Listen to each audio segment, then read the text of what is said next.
ओ परेशानी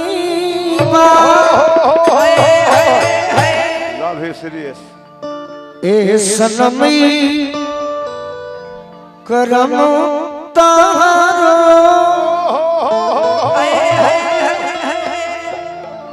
लागे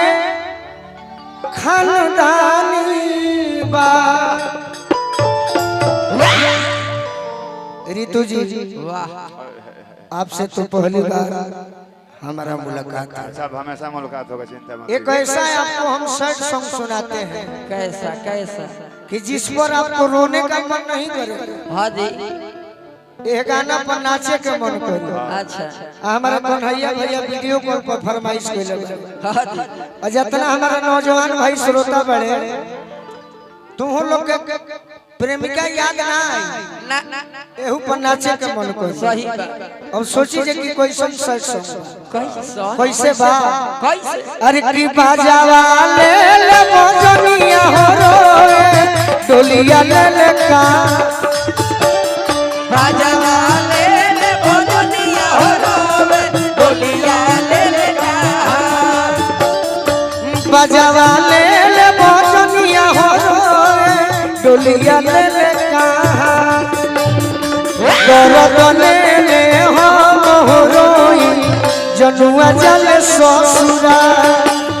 दर्द ले ले हो मोहरोई जनुआ जल ससुरा दर्द ले ले हो मोहरोई जनुआ जल ससुरा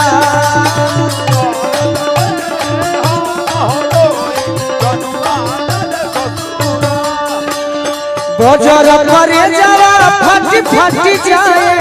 देख के असुआ के धार बाजल करे जरा फटी फटी जाए देख के असुआ के धार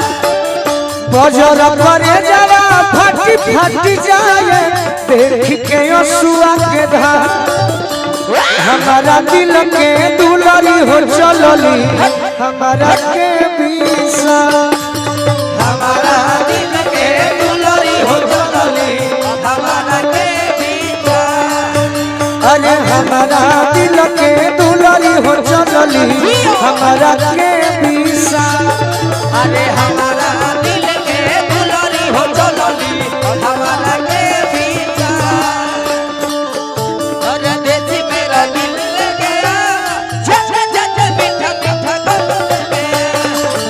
अरे देसी मेरा दिल ले गया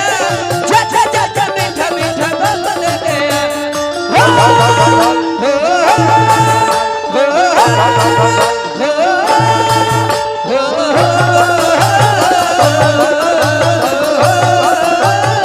अरे हमारा दिल के दुलारी हो चलली हमारा के बीचा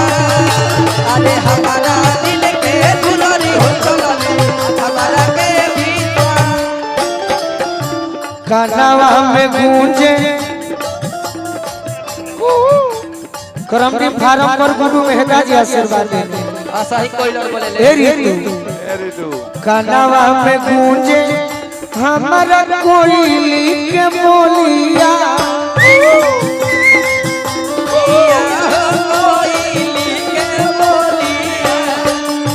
जस जस दूरे जाता जनुआ के डोलिया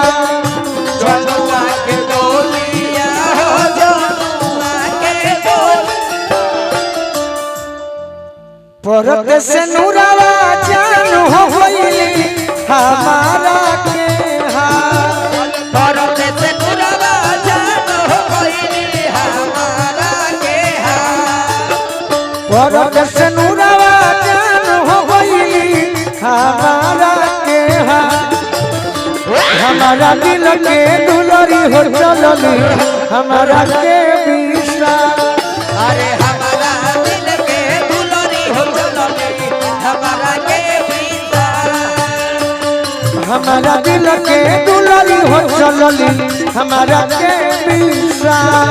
अरे हमारा दिल के दुलारी हो चलली हमारा के बीचा जियो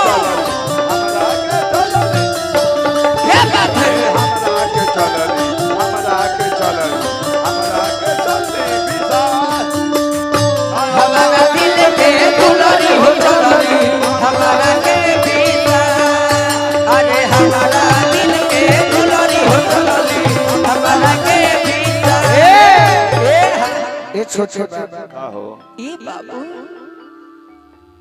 हे हे हे डरमंडा हाँ हाँ वो है सोचा धनी भाई हम है सोचते नहीं। जान के विदाई विदाई युवा सम्राट पप्पू यादव जी लाटा से हमारा कन्हाई भैया की ओर से 500 रुपए का आशीर्वाद मिलो। क्या बात है बहुत बहुत गाना के फरमाइश बाकी है गाना के पूरा कर दिया। जानो के बात तू तो आज अइलू ते हम मंच के 4 चांद लगा तब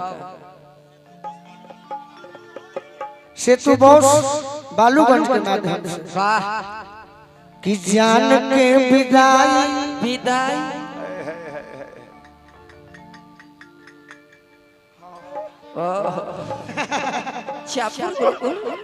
आज बहुत सताता जी जी जी अब पहले के बाद बात इया बढ़िया होता। हाय हाय बात है बड़ा काहे चोखा लेखा मुंह कइले काहे तो खड़ा का खिचड़ी लेखा मुंह करा लइका कहता कि हे दुख भए रीतु अरे का जन पियावा हमरा जइसन दीन दुआ काजन पियावा हमारा जइसन दीन दुला अरे हमारा दिल के दुलरी हो चलली हमारा के